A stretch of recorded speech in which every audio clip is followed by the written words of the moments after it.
damay-damay na to, pare-pareho tayong maglaway sa asin. Kahit hindi pa season ng mangga, pinilit ko talagang bumili nito. Masarap siya, naglalaban yung tamis, ang hangat asin. Lagyan natin ng Johnny salt. Hindi ko alam kung meron nito sa SNR or sa Philippine Market. Lagyan natin brown sugar, pampabalanse, at syempre yung binili kong bagoong sa SM. Dito talaga ako na-excite bakit ako bumili ng mangga, kasi nauna ko nang binili yung bagoong. Bagoong na nagmamantika, manamis-namis, na tama lang yung alat. Guys, ang sarap niya sa singkamas o mangga. Pati yung doggy ko, si Baki, excited sa bagoong. Akala naman niya pwede siya sobrang bango ng bagoong, gusto rin niyang kumain. So, nilagay lang natin siya sa plastic tubs, tapos takpan na natin at gagawin natin yung tricks, yung ating pag-shake na parang potato corn. Guys, here's one secret para mas maging masarap at exciting at crispy ang ating mangga bagoong. Ilagay niyo sa ref yung inyong mga mangga, lalo na yung mga manibalang at medyo hilaw pa. Napaka-crispy niyan, guys, at malamig-lamig. So, ayan, pinaghalu-haluin na natin yung mga ingredients at excited na tayong buksan at tikman.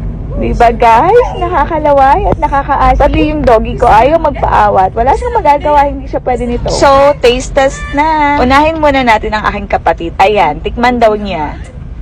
Ashim! Guys, ano pang hinihintay nyo? Try this at home. Huwag nyo nang hintayin yung season ng mangga. Bili na kayo! God bless!